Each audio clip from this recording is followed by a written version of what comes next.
Assalamualaikum Pak. Waalaikumsalam warahmatullahi wabarakatuh. Perkenalkan, nama saya Asraf Wibowo.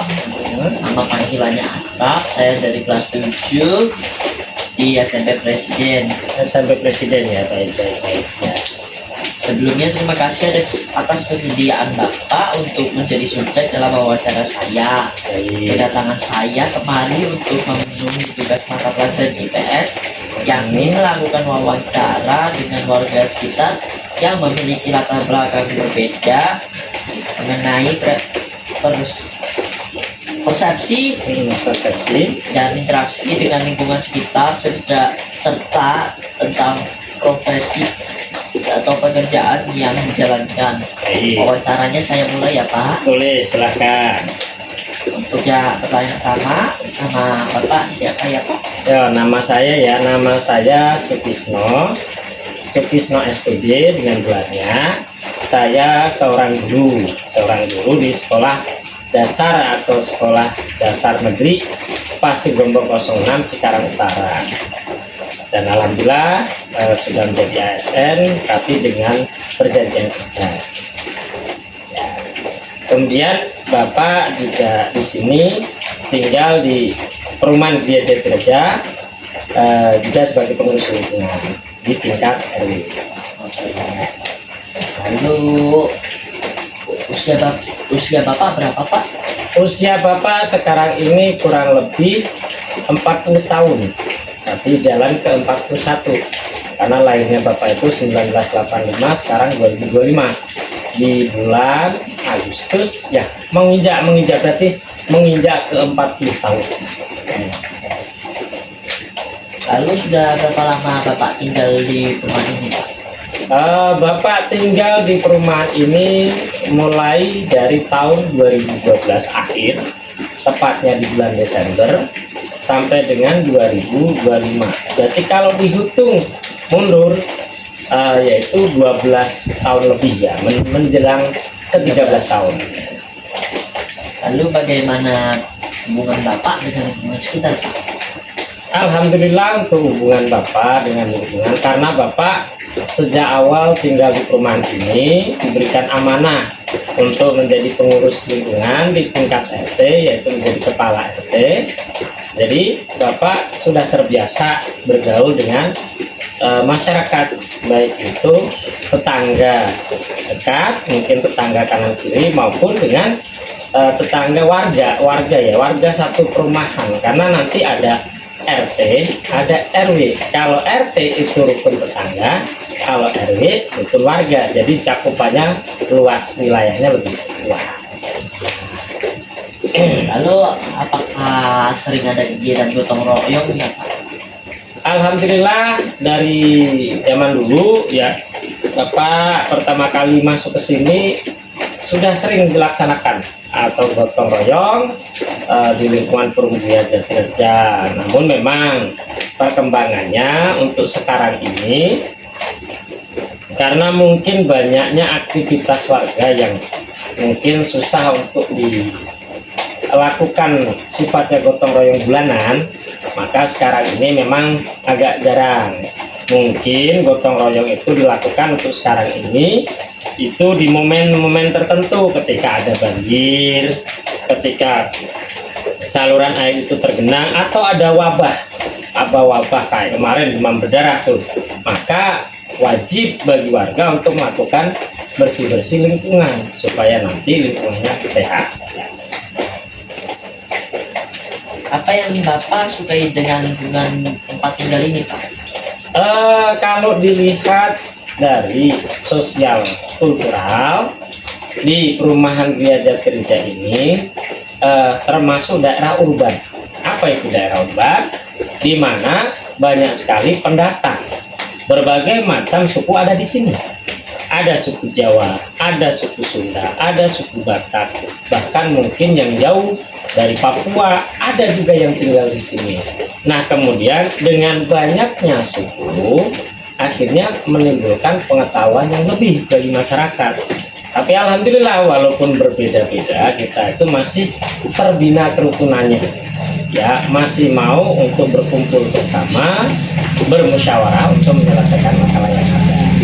Jadi saya pikir warga di sini selama saya lihat masih guyup lah bahasa Jawanya, masih suka berkumpul walaupun itu berbagai suku di dalamnya. Lalu untuk selanjutnya pertanyaan tentang profesi atau pekerjaan yang Bapak jalani ya Pak. Baik. Untuk pertanyaan pertama, apa sajakah tantangan yang Bapak temui dalam pekerjaan Bapak? Kalau tantangan dunia pendidikan ya, kalau bahasanya saya sebagai seorang guru, beri tantangannya itu ada di dalam dunia pendidikan.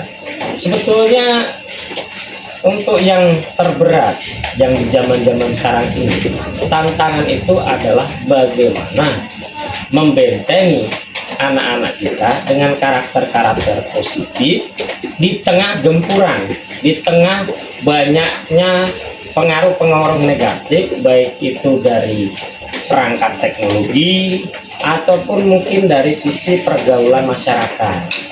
Kalau contoh misalkan pergaulan masyarakat, di masyarakat kita ini kan sekarang bahasanya masyarakat kota.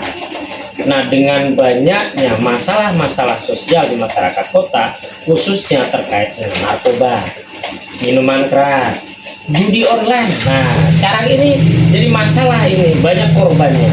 Kemudian juga yang tak kalah pentingnya yaitu masalah berkaitan dengan penggunaan teknologi, di mana sekarang ini banyak anak-anak itu salah menempatkan penggunaan teknologi.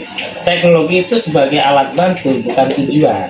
Nah, sekarang ini mereka menggunakan teknologi itu sebagai tujuan. Contoh, anak-anak menggunakan gadgetnya tujuannya untuk apa? Main game. Padahal sebetulnya salah. Sebetulnya main game, bermain atau game itu tujuannya adalah mencari kesenangan.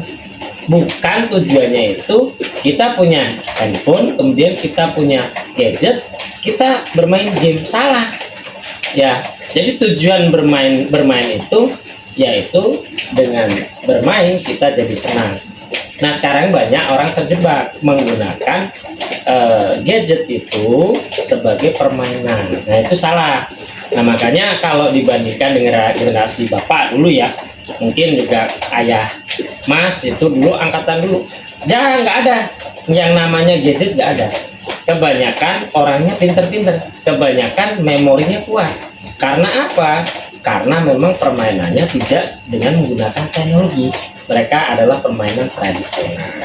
Tradisional itu mengasah otak. Contoh permainan tradisional itu Bapak gambarkan, ada permainan gansir yang dilempar gitu. Itu dulu dilakukan itu. Kemudian banyak lagi namanya getrik yang dipukul, lempar, pukul lagi pakai kayu itu. Nah, itu permainan-permainan yang mengasah kecerdasan. Ada lagi permainan yang dulu sifatnya berpikir. Contohnya main halma itu. Halma ya ada kan dulu, main halma itu. Kemudian kesinian lagi agak modern, monopoli. Sekarang kan nggak ada. Ular tangga. Nah, bagaimana mencapai kesuksesan supaya berhasil mendapatkan puncaknya. Tapi sekarang kan jarang. Sekarang berganti dengan teknologi. Padahal teknologi itu, game dalam permainan teknologi itu tujuannya hanya mencari kesenangan. Padahal mencari kesenangan itu tidak hanya menggunakan gawai data. Gitu ya. Lalu apakah kondisi harga barang kebutuhan pokok saat ini berdampak pada pekerjaan Bapak? Untuk masalah pendapatan dengan yang namanya kebutuhan, sebetulnya setiap orang pasti memiliki kebutuhan dan pasti memiliki pendapat yang berbeda-beda. Tapi sebetulnya kalau Bapak secara pribadi menilai, tergantung ya manajemen. Bukan masalah besaran gajinya berapa atau pendapatannya berapa gajinya, tapi kalau tidak bisa memanajemen dengan baik, maka orang tersebut pasti akan kekurangan terus. Contoh secara sederhana, misalkan contoh seseorang dengan pendapatan 500.000 per hari misalkan, 500.000, tapi tidak bisa memanajemen dengan baik, memberikan uang jajan ke anaknya terlalu berlebihan sampai 100.000 misalkan, kemudian buat makan tiap hari tidak masak, belanja nih melalui KFC atau food court yang mahal itu, akhirnya apa? Pendapatan 500.000 yang harusnya besar tadi karena gaya hidupnya tinggi, akhirnya yang terjadi adalah kekurangan. Padahal kalau secara ekonomi yang namanya pendapatan tinggi harusnya ada peningkatan, bahasanya investasi atau punya tabungan lah. Nah sekarang itu masalahnya bukan masalah pendapatannya, tapi bagaimana mengelola keuangan atau memanajemen keuangan dengan baik. Ada orang yang gajinya 100.000 tapi cukup sehari, bahkan bisa investasi 50.000 sehari. Nah bagaimana orang bisa? Lah kita cari orang-orang yang seperti itu. Maka kalau menurut saya, Bapak alhamdulillah sih untuk pendapatan cukup, dan Bapak rasa sih ya tadi pentingnya memanajemen masalah keuangan. Kalau kita pendapatan kita 100.000, kita belanjakan berapa, kita buat tabungan berapa, itu ya. Oke. Lalu apakah kondisi cuaca yang tidak menentu belakangan ini berpengaruh terhadap pekerjaan Bapak? Alhamdulillah untuk pekerjaan, karena mengajar ya, mengajar itu suatu bahasanya, selain bahasanya jiwa kita ada di sana, pekerjaan kita atau tuntutan pekerjaan kita juga ada di sana. Selama ini tidak ada masalah, walaupun kadang memang pas berangkat pagi mau berangkat nih, tahu-tahu hujan nih deras dan jalanan pun mungkin menggenang di sana sini ya. Tapi karena kita sudah panggilan jiwa untuk pendidikan, maka kita tetap harus laksanakan. Jadi tidak ada gangguan.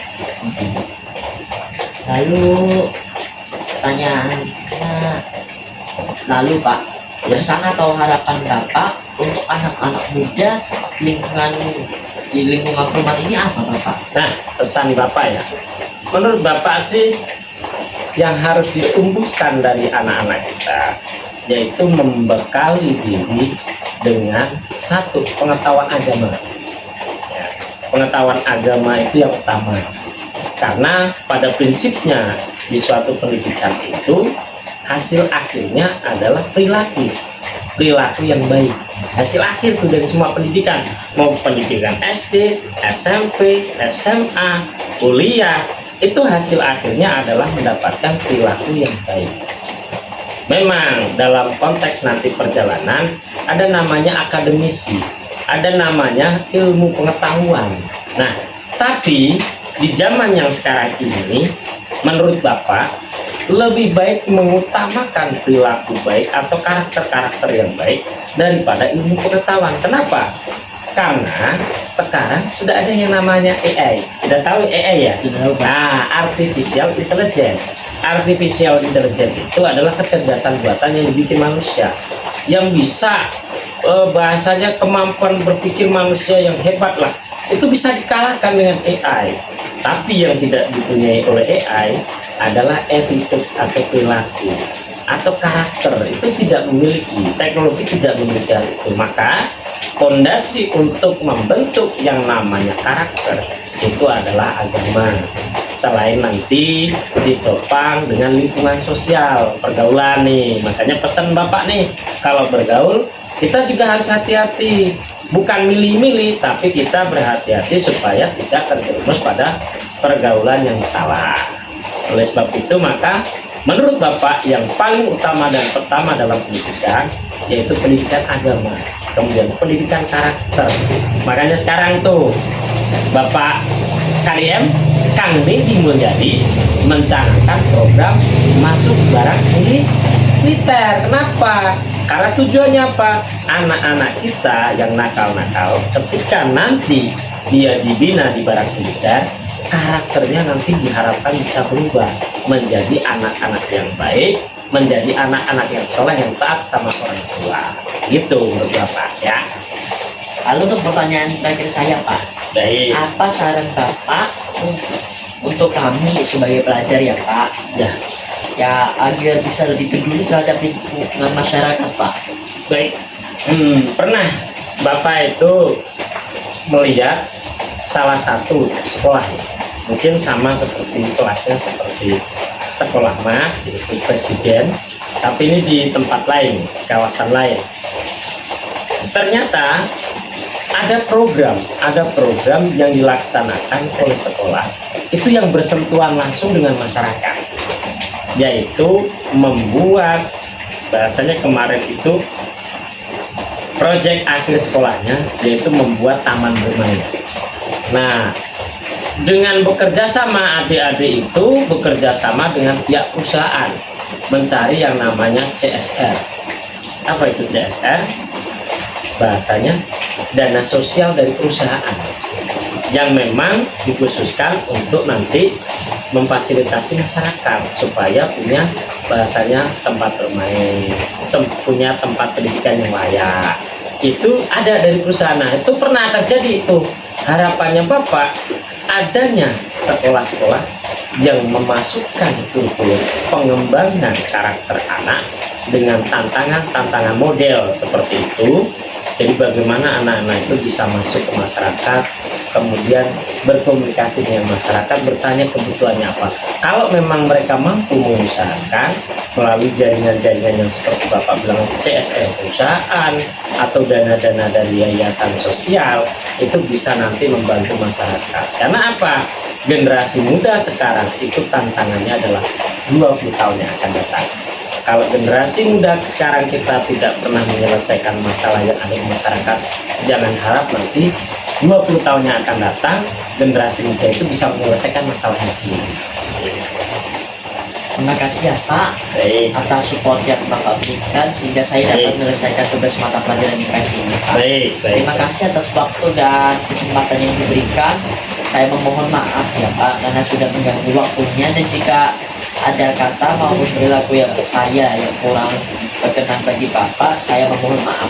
Ya, baik. Sebesar-besarnya. Boleh tanya siapa guru IPS-nya? Bapak siapa? Mister siapa? Pak Agus. Oh, Pak Agus. Salam dari Pak Kisno ya. Bapak dulu juga kenal beberapa guru di Presiden, termasuk Pak Yayan. Salam juga buat Pak Yayan. Oke Pak. Ya. Baik, terima kasih. Assalamualaikum Pak. Waalaikumsalam warahmatullahi wabarakatuh.